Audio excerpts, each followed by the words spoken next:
Hi guys, just wanted to show you something. What I'm doing here is I'm installing a backup camera on my 2002 Altima, and what I'm going to show you is removal of the license plate bezel.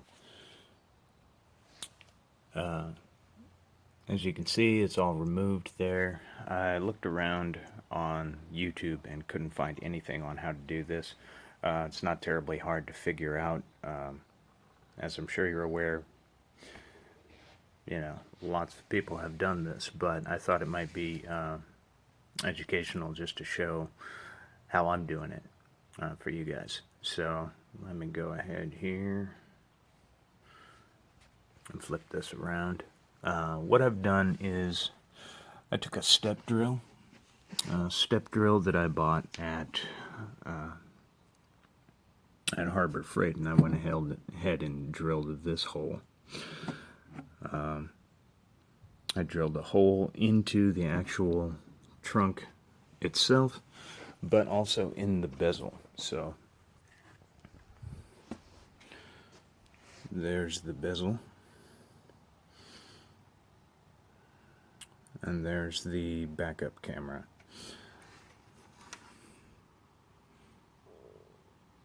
Because it's going to be mounted in the plastic so that you can get that through nice and clean, but then you've also got to drill a hole through into your trunk.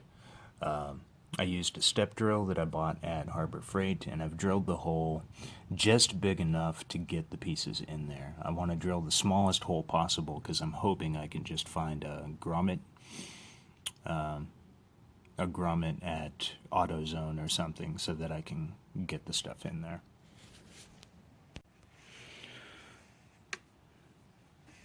The next part of this, of course, is getting these through the hole. You're going to have to go one at a time because, as I said, I drilled the smallest hole possible. That is what I recommend. And it just feeds up through there nice and easy.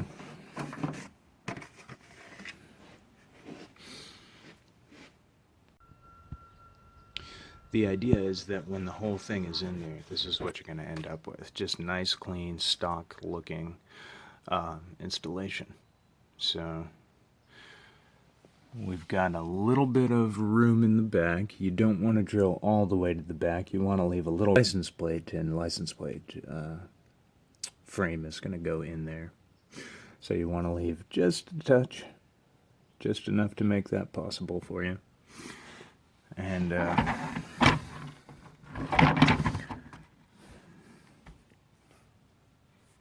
that being said, now I'll show you what the actual procedure is to keep this thing in place.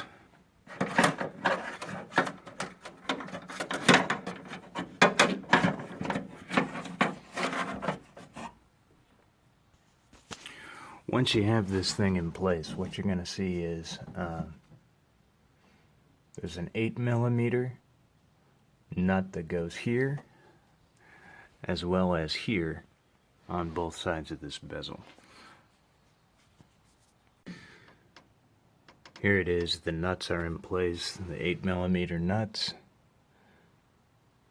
There's the other one, and that'll hold it in place, but to really complete the installing and put this bezel in place, you're going to have to apply some pressure to reinsert these guys.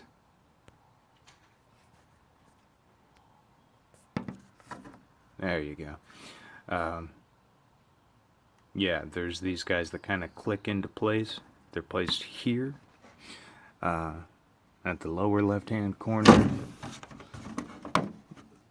as well as the lower right-hand corner, and upper and right and left corner as well. Those also help keep it in place. So basically what you do is, or what I did,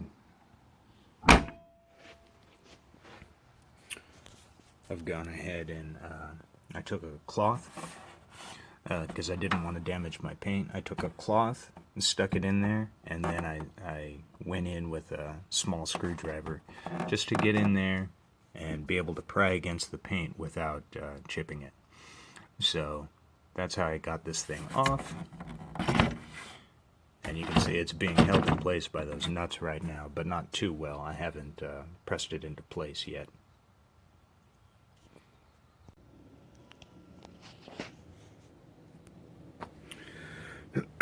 So here it is with the backup camera installed, the bezel installed back into place, and as you can see, there's room for the license plate frame and whatnot behind the camera,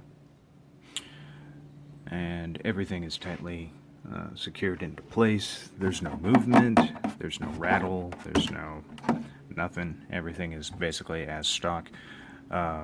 That's, basically the way you want this to go. On the inside, I know before I was talking about a grommet, what I've done rather, because I really want to make sure I'm not, when you're in the drive-through or you're in rainy conditions or something, I really wanted to make sure I'm not getting moisture into my trunk.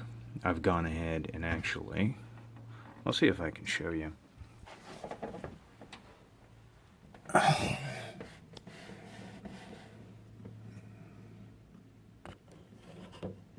I don't know if you guys are able to see that, but I've gone ahead and just coated the interior with that.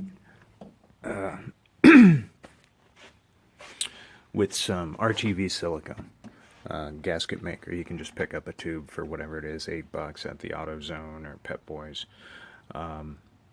Yeah, so I've just gone ahead and filled that with some gasket maker. That'll make sure that no moisture of any kind is getting into my trunk once that sets up. But, that being said, I also don't have to go to the auto parts store now. That'll be, ready to go in about an hour, and then I can get back on the road. Hope it helps.